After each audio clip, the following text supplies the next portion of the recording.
Well, welcome everyone. I'm Frank Fear for Future You, and we're delighted you're going to spend some time with us.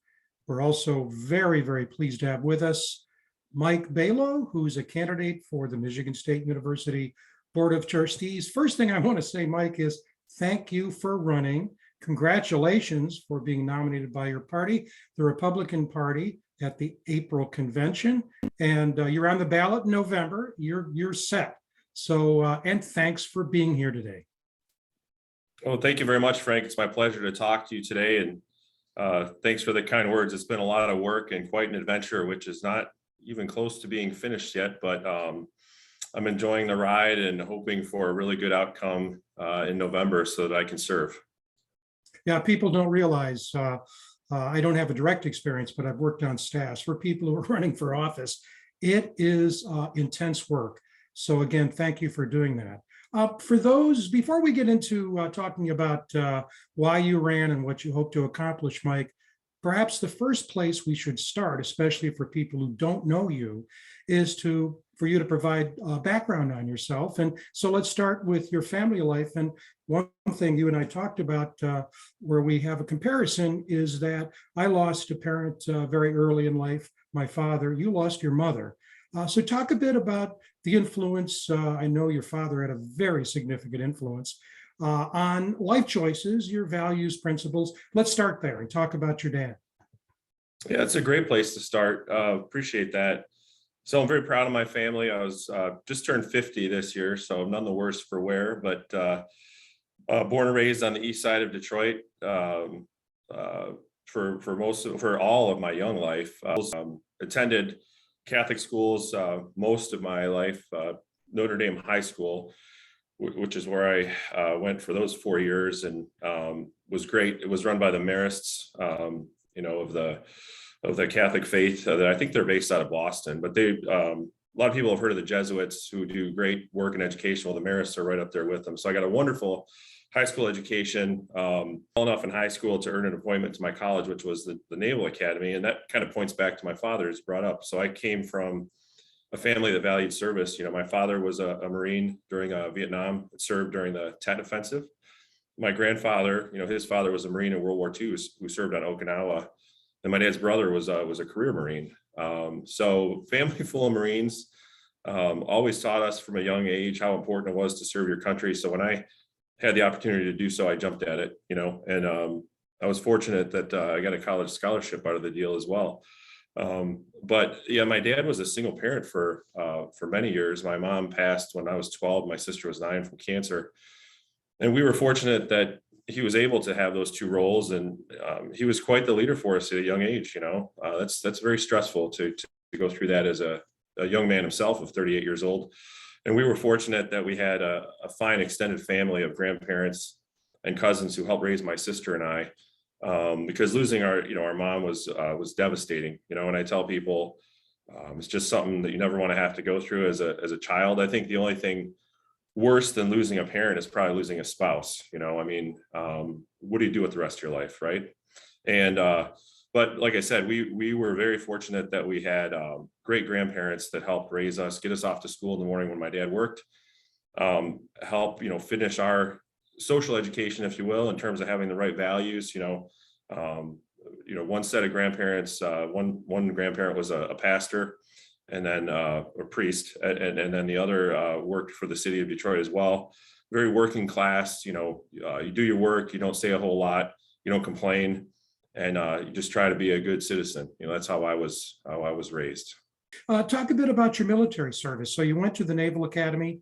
What was that experience like? And then you were commissioned and went overseas. So talk about that a bit. Yeah. So coming out of the Naval Academy, you're commissioned either as a naval or a Marine officer in a variety of disciplines.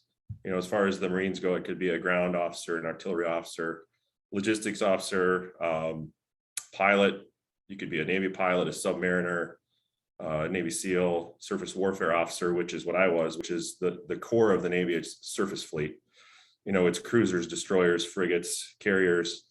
You lead the men and women that manage those ships, and keep them in tip-top shape. And then you're trained in fighting the ship in times of conflict. And we're always on watch, as we sit here today, 24/7. There's U.S. Navy ships in many corners of the world ready to respond for whenever we need them. So for a while there, I was on the edge, in the Persian Gulf in the 90s. I served actually between the two Gulf Wars. We had a big role in enforcing sanctions against Iraq during Saddam Hussein's reign, where he was attacking the Kurds and making money on the black market with his oil and everything like that. So that was my time overseas. And when I came back, I was stationed in San Diego on the USS Valley Forge. My second tour was with the U.S. Marines at the 1st Marine Division, which is based in Camp Pendleton.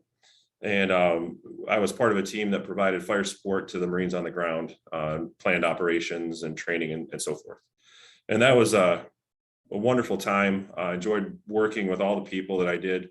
I saw different types of leadership across the spectrum. Some I liked, some I didn't like. I led wonderful young men and women who were there to serve. And it really was one of the best times in my life. Thanks for sharing that.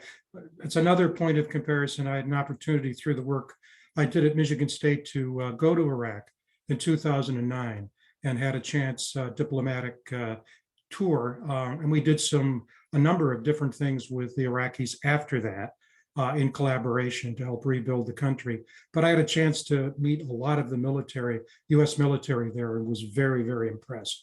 So you returned to Michigan. You were married at that time to Deb, or did that come later? We actually got married during, let's see if I this right, our time in San Diego. We met in San Diego. My wife Deb is from Kansas City, actually. She's a Jayhawk. But she was living in San Diego at the time we met. And we were married when we came back to Michigan, to Traverse City, actually, where I did my last job in the Navy, which was teaching Hawk. She was living in San Diego at the time we met. And we were married when we came back to Michigan, to Traverse City, actually, where I did my last job in the Navy, which was teaching at the Great Lakes Maritime Academy, which, for those familiar with Traverse City, is right on the waterfront downtown. It's one of 6 state funded maritime schools in the country, which in this case specialized in the Great Lakes ships, iron ore and so forth.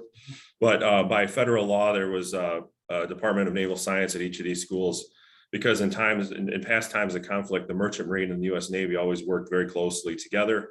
So there was a need to give them some form of education in how the Navy worked and its operations and so forth. So I provided that for them, as well as attempted to offer them a reserve commission if they so desired one, coming out of that school, the Great Lakes Maritime Academy. And after that, I finished my time in the Navy, and Deb and I moved to Plymouth, Michigan, which is where we live to this day.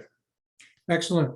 And so talk now about family, talk about your public service, because you do an awful lot of public community service, but also about what you do professionally, the viewing audience. Sure. So family-wise, my wife, Deb, and I have 3 wonderful daughters, Sophia, Elena, and Maria. Sophia just finished her junior year at Michigan State. Elena just finished her freshman year at Michigan, so we're a bit of a house divided in that regard. We're proud of both girls immensely, and our third girl as well, who's finishing up her sophomore year at Canton High School. And all 3 are athletes, fine students, and we couldn't be prouder. And as far as professionally, so I work in the commercial real estate space, a company called CBRE here in Detroit. Previously, I worked for a large developer of warehouses and industrial parks, one that's at the very top of their game, Ashley Capital. Very proud of that time. And had outside of the Navy and those 2 jobs, I've held a variety of other jobs in automotive supply and real estate. Currently, I'm a licensed broker in the state of Michigan and deal with different types of commercial real estate here in Michigan. But one of the things I'm most proud of is my volunteer work. As I tell people, the jobs kind of find me. People usually ask me if I take something on, and sometimes after mild resistance, I say yes. For 6 years, I was a church president of St. Lazarus in Detroit, which was our family church going back forever. A neighborhood association president, Plymouth Canton Steelers football coach and youth club president, board member at the Livonia Chamber of Commerce, treasurer there, current treasurer of the Michigan Youth Football and Cheer Conference, and I'm probably forgetting some, but I like to be involved, as you can tell. I like to help out, especially with young people. I think it's my way of paying it forward. I was given a lot of opportunity as a young man by the people that trained me, educated me, loved me, and taught me how to what I think is live life in a good way, because none of us are going to be here forever. None of us are getting out of here alive, and we got to make the most of the time we have. So I try to pay it forward. Yeah, so giving back is certainly one of your taglines, giving back to the community, making a difference. Well, of all the things that you have done and could do, you're running for a trustee position at a major university, Michigan State. And so one of the things we want to explore is why you're doing that. If anyone has an opportunity, and we hope everyone will, go to Mike's trustee page, you will see that he's very clear, very declarative about why he's running and what he hopes to accomplish. And I'm just going to take some words, Mike, off that page and have you elaborate. One of the things that caught my eye was a phrase, you want to be the voice of reason. The other thing that you say is you make comments about the current leadership and even use the word dysfunctional on the webpage, which is obviously a strong word. And then is MSU can be better. So if you could take a few minutes to elaborate how those words and phrases connect to why you decided to run for trustee. Sure. I never sought this. I never woke up thinking I'd want to be a trustee of Michigan State University. I never even thought I would ever run for public office. But there comes a point where you think, geez, I know I could do that job. I just have to get through this thing we call an election, and a convention and an election. And if I can do that, then I feel very confident that the services, skills, and knowledge I could provide to that board would be beneficial to the university. What I've seen is, look, our first daughter came to Michigan State in the fall of 2019 in the aftermath of the horrible years of the sexual abuse that was perpetrated by Nasser there. And obviously he went to prison, right, where he belongs for the rest of his life. The problem is that so much more could have been done by the institution to take care of the young women and their families that were abused by this man. And I'm not talking money. People will say, well, there's been any number of dollars paid out in terms of settlements and whatnot, but we're not talking about dollars here. We're talking about right and wrong. And when in the fall of 19, Michigan State failed to do what it promised, which was do a complete investigation into the institutional failure at a place like Michigan State, where someone like Nasser was able to do what he did for so long, that doesn't just fall on the perpetrator. There were so many enabling factors, in my opinion, that allowed that to happen. And to this day, Michigan State has never followed through on that promise to do that investigation. And all I'm going to say is why? Like, what possible reason could Michigan State have had for not following through on that? They can claim any one of a number of things, and they'd all be the wrong answer, because the very least they could do in their duty to the people of the state of Michigan and to the students there was get to the truth. The truth will set you free. And so why some trustees decided in the fall of 2019 to not go forward with that investigation, I cannot say. And I'll leave it at that. But I think if I was there, I would have taken a different position and voted with the other trustees who thought it was the right thing to do. So when our daughter, I was blind to this, the trustees who thought it was the right thing to do. So when our daughter, I was blind to this. This happened when our daughter was a freshman there. And I thought for sure that when she came there, Michigan State would be the best possible place in the country and be on their best behavior and function as efficiently as possible, because they learned from their sins. And what I came to believe is they really didn't, because what I found was that there was a clique. It's cliquish, that it's more important to protect the brand than to get to the truth. And that is something that is foreign to me. And I think it's changing, but for the longest time, I think we got trustees that just, for better or for worse, wanted to be in the club. And then once they were in the club and they were attending games and flying on team planes and so forth, that they just kind of went along with things. And the people that suffered as a result are the students and the people of the state of Michigan. So when I say dysfunctional, that's at the core of what I'm talking about, because functional leadership would be a team of leaders that has rigorous, open debate on issues and then gets to the best solution, realizing that we're not always going to agree on everything, but that we will get to the best solution for the institution, for the students and the people of Michigan. You know, along those lines, there are two other phrases that really pop out. And again, you can see these words and phrases on Mike's page. And they are, and I'll read them. Telling the truth is important to you, and holding people accountable is another thing that's important. So elaborate those in relationship to what you've said. Well, telling the truth is a bare minimum. And it's not as simple as just telling the truth. It's enabling others to speak the truth. So when you go to trustees meetings, which I've gone to every one for the last 18 months, and you get 3 minutes to speak, and that's all you get many times. Like, quite frankly, it's humiliating for someone who's a successful person in the community to be given 3 minutes to say your piece and you get no follow-up.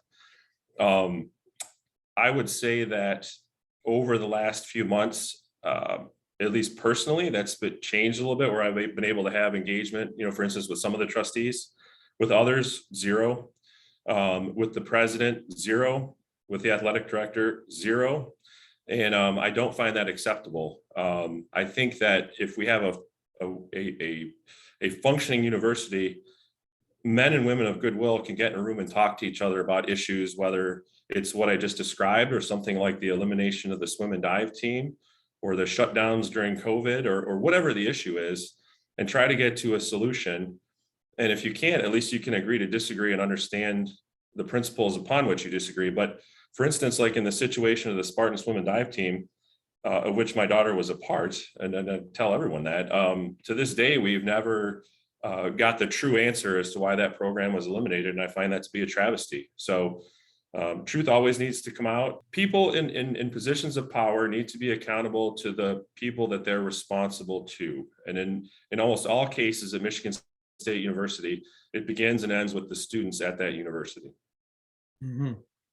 You've done a great job, certainly, in answering from any perspective why you've decided to run. One of the challenges, and you and I have talked about this, is that you're one, if elected, you'll be one among a number of trustees. And so it's not as though whatever you see as a priority will automatically happen, but there are things that you hold dear and want to see happen. And I picked out a few, 4 specific things you would like to see as priorities. And so let's go down the list. The first one is, and you alluded to it a few seconds ago, is putting students first. Does that mean that students are not coming first now? Or just elaborate why you believe that is so important to be your number one priority. Yes, what I mean by that is, it sounds obvious, but MSU is a huge place with many stakeholders. You have hired faculty, you have administrative staff, you have students, both undergraduate and graduate. You have people doing research. You have just all sorts of people and billions of dollars that flow through this university. But let's not forget that the reason it was established to begin with was to be the land grant school for the people of the state of Michigan, and to provide a functional, practical, great education that would improve the lives of those students, right? That is still the mission, in my opinion. I mean, we can parse the words in MSU's mission statement and we'd find something very close to that, but I'm paraphrasing in my own words what that means to me. So what that means to me is young men and women will come out of there with a great degree. They're going to be better off for it with as little debt as possible, and that their education won't be put second to any other interest on campus. So for instance, research is very important in Michigan State. A lot of money comes in there for research, and it is very important. But we shouldn't allow the 4-year degree to ever be subservient to doing research. And what I mean by that is, some professors are great researchers and some are great instructors. Like, we shouldn't put students in a classroom with professors that might not be the best at teaching, if they're better at research. But I think a lot of times that gets lost in the shuffle. And I think that, you know, the historic tuition raises have, although they've kind of petered off in recent years, and that's to MSU's credit, but for many, many years, they outpaced inflation because, heck, we thought MSU, like many colleges, thought the young men and women will just borrow more. Why not? They want to come here, they're going to borrow more. And I think that's wrong. So I'll give MSU credit where credit is due in that it really, there's more students there from the state of Michigan than, say, U of M, for instance. But we can always be better, and we can always ensure that the young men and women that are there for their four-year degree, it's the best possible experience for them, and that other things are not getting in the way of that. You know, and I would throw the shutdown in there. There's no way in my mind that distance learning is any sort of substitute for in-person learning. And in the beginning, I realized there was a need for that, but I thought it went on way too long at MSU. For what reasons, I can speculate. But the fact of the matter is, if we're truly putting students first, we would have opened up that campus far earlier than we did, because the psychological impacts of that campus not being open were hard on the students. Another one of your priorities, and not surprising given your business background, is financial oversight and what you call, again, your language, problematic spending. So give the audience a thumbnail sketch of what you mean by those words. Well, it kind of dovetails with my previous statements. Every dollar should be scrutinized to provide the best possible outcome to the end user, which is the students, you know, whether they're undergraduate or graduate. And so, you know, I'm not convinced that that always happens. You know, there are programs that are cut, there are programs that are funded, and a lot of times they're not, you know, exactly in keeping with what I would say is the smartest process. Now, I fully realize there's differences of opinion on this, on which program should be offered by the university and which ones should not. But I think that over the last, let's say, couple decades, there's been a lot of bloat going on where things are funded inside the university, which maybe shouldn't be, and more money should be spent on the core programs. You know, maybe it's offering a certain class or course of education, and maybe not, you know. So that's something that I firmly believe can be looked at. I don't have a whole lot of exact examples to give you now, but anecdotally, I've had a lot of people approach me during the campaign and say, Mike, we really need to take a look at where our dollars are being spent, because you know, if you look at the ratio of overhead, if you will, to the students there, it seems like it's a little out of whack, and we could do better in that regard. And that's not something where I even come in saying I have all the right answers immediately, but it's a dialogue that should be ongoing and continuous and should be done out in the open. Moving on to the next, one of the next priorities you have, again, using your language, fairness and transparency in decision-making. Well, for that, I think we need to look no further than what happened to our Spartan swim and dive team in the fall of 2020. You know, for nearly 100 years, MSU had a men's swimming team, and for 51 years had a women's swimming team. And at least for the last few years, and I'm pretty sure for its entire existence, provided some of the best student athletes on campus at MSU. They didn't always, you know, they didn't win the Big Ten in recent memory, but they had plenty of individual swimmers that got Olympic cuts and so forth. And they had a coach who had long tenure at MSU, Matt Giannotis, for 19 years, recruited great students, and was told he was doing a great job. And lo and behold, when Mr. Beekman became the athletic director, he decided he was going to end the program in the fall of 2020, which was news to the student athletes, which was news to the coach, which was news to the alumni and the parents. And so if there was any sort of fairness and transparency in decision-making, I think we might have had a heads up that was coming, that there was a problem that needed to be solved. But as it was, the only communication we got from the university was that the facilities for swimming at MSU were subpar and there was no hope to improve them. So regrettably, the program needs to be eliminated, and that we didn't even swim in a regulation pool. Well, as it turned out, the student athletes did swim in a regulation pool. And so that was a false reason. And the alumni and parents banded together to put together funding and ideas for improvement. And to this date, I speak collectively because I was part of that group, have never been able to get a meeting with the president, have never been able to get a meeting with the athletic director to talk about that. It was just like, hey, the decision's final, deal with it. And that is exactly the opposite of fairness and transparency in decision-making, because there's never been a good reason given for cutting such a wonderful program. On one hand, MSU talks about how great student athletes are and how important school is. And then it goes ahead and cuts a group like this and puts a knife in their back for reasons that we can only guess at. So we're still fighting that fight. And that was one of the things that really opened my eyes to things that go on behind closed doors at Michigan State. Another is, of course, what I alluded to earlier with the investigation into the Nassar aftermath. But there's others too. I just don't know what I don't know in this case. But where there's smoke, there's fire. And I think sometimes people make up their own reasons for doing things. And when they hold power, they do them. And then when people question that, well-intentioned people like the alumni behind the swim and dive team, the people in power don't like that. And that's really too bad, because if they had behaved better and been more open in their decision-making, perhaps people wouldn't be organized against them, because that's the only course of action that they had. Mm-hmm. It follows from what you're saying that no one should be surprised that one of your priorities, should be you'd be elected, is to try to get both teams, men's and women's teams, reinstated. And you mentioned earlier a group of alums and others have come together. In truth, I have to tell the audience I'm a member of that group.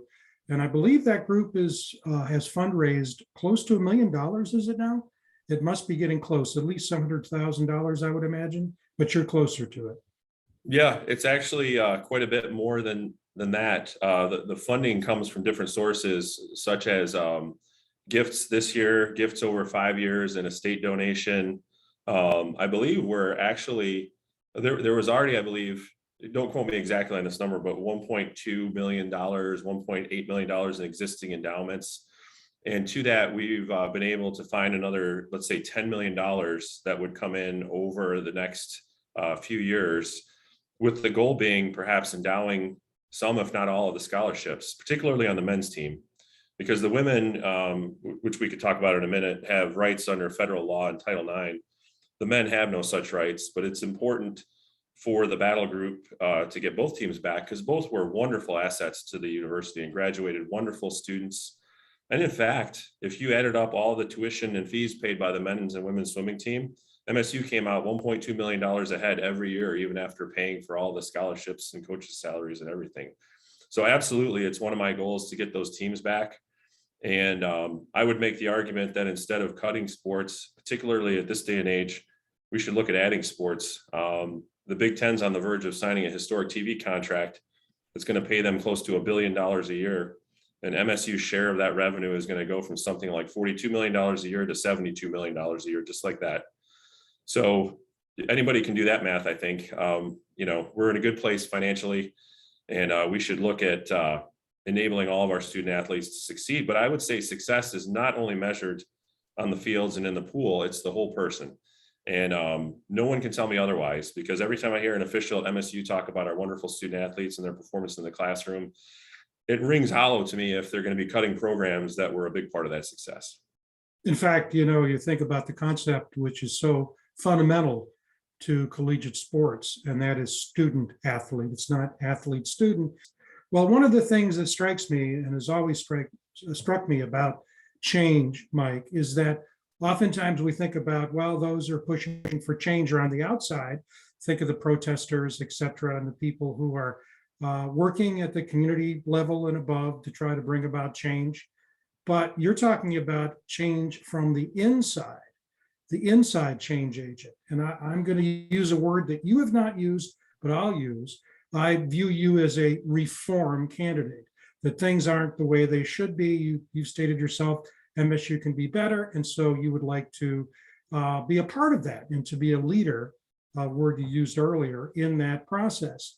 But as I mentioned a few minutes ago, you're one among many. And we've had experience with other, again, my word, reform candidates Perhaps the most notable was Nancy Schlisting, who was CEO of the Ford hospital system in Detroit, who was appointed by then Governor Snyder, who resigned in frustration and left the board. And she has served, I believe, on between 80 and 100 boards in her career, was CEO of a major, a huge operation, and also has written a book on leadership. That's troubling when a person with that background and profile says yes. You mentioned earlier, don't say yes to everything, says yes, and then leaves. So, and you and I talked about that I would ask this question, what's going to be different for you? How are you going to come in as an outsider? You're not an MSU alum. You've raised questions and concerns about Michigan State. How are you going to exert the kind of leadership that's needed to build coalitions, to be able to move the kinds of things you want to see move forward, your agenda, so to speak? Great question, which I appreciate, because my leadership style is collaborative, open, and inexhaustible. I think people who will enjoy talking about the issues and trying to find solutions will enjoy working with me. And those that don't are going to find me to be a formidable adversary because they're going to be like, he just won't quit. I was taught at a young age and in the military just never to quit in pursuit of a worthy goal. I think it was Teddy Roosevelt that said one of the greatest joys in life is working hard at work worth doing. I can't think of many things worth doing more than supporting the education of our young men and women at a public land grant university. It would be a true honor to serve. And so my chosen path is to get inside and help lead from the inside by setting the example. Look, I'd be one of 8. I'm not a Superman. I can't affect change overnight with one vote. But what I can do is show people how committed I am to doing the right thing, to the truth, to having their back, if they're doing the right thing, and to calling them out if they're not. There's no room in this position at this school for people that are in it for themselves. There's no room for people that are looking to burnish their reputation at the expense of another and do anything that would be harmful to the education of our young men and women. Easy to say, harder to put into practice, but the only way I know how to put that into practice is by rolling up your sleeves and analyzing the issues. And, if there's a report I want to see, I'm going to want to see it. If I want to ask questions on that report, I'm going to ask those questions. And if those questions don't get answered, I'm going to keep asking them. And if I'm having trouble getting them answered at that point, I'll look at bringing in other resources, and building, like you say, building coalitions of the willing people that are saying, yeah, Mike, you're right. Like, we need to take a look at this. The last thing I want to do is show up for a trustee meeting, be presented with information the day before, and then asked to vote on something the next day without even having time to consider it. I find that to be a horrible way of doing business. And so I think a proper way of approaching the trustee role, because it pays $0, right? It doesn't feed the family. So it's not going to take every hour of anyone's day, and nor should it. But you need to spend a few hours a week thinking about the issues, reading through documents, talking to people on the phone, in preparation for getting together and actually affecting policy at the meetings. And through that process, I think I can be an agent for change, whether it's gradual or abrupt in some cases. Probably can't do things as fast as I would like, but that's part of the process, right? We're not all going to agree on things. But I just want to be one of 8 that's trying to move the university forward. A couple of things before we bid the audience goodbye, Mike. First is, we all know that it takes money to run campaigns. And so we certainly encourage people to vote in November. So Mike, offer information about where they can find more information about you, including how they can donate. Wonderful. Yes. So my website is www.mikebalow4msu.org. And that's Mike, of course, BALOW 4. That's the word 4, not the number, MSU.org. And on that webpage, you'll find information about me. You'll find a donate button. You can also check me out on Facebook. It's Mike Balow for MSU. I think it'll pop when you search. Same thing on Twitter, same thing on Instagram. And it does, any donation, no matter how small, is very welcome, because as you might imagine, the big hitters focus on the governor and the congressmen and women for good reason. Many people don't pay attention to the trustee or regent races. And that's too bad, because these are important jobs. These 8-person bodies are the supreme bodies for these universities that hire the president, the athletic director, set policy, and can really have an indirect, yet somewhat direct impact on the lives of our young men and women.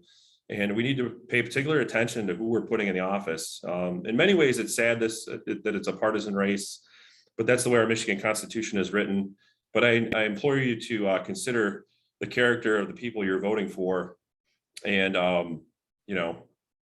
flip that ballot over and get all the way to the bottom, and make sure you do your research. And then, it'd be great to have people reach out to me and give me your thoughts and suggestions, as well as donations if you care to. Interact with me on social media, because we could do this together. Frank had mentioned, I'm not from Michigan State. I didn't go there. I've come to love the place, though, for what it means for our state. And I actually view the fact that I didn't go there as an advantage, because I don't owe anything to anybody there. No one tapped me on the shoulder and said, "Hey, we want you to do this, Mike." This came from, inside, from right here. And therefore, I get to do things the right way, my way. Not to criticize any others, but I think in coming in there independently as I am, thankful for the blessing of the GOP on the nomination there at the endorsement convention. Technically, it's an endorsement. The nomination comes in August, but that'll happen, and then the election's in November. Just know that I mean what I said. I'll put our young men and women first, and that we can make MSU better and build it back better than it has been these last few years. Because to those who really know, it is still a beautiful place on the outside, but there's many things on the inside that need fixing, and I'd like to be a part of that.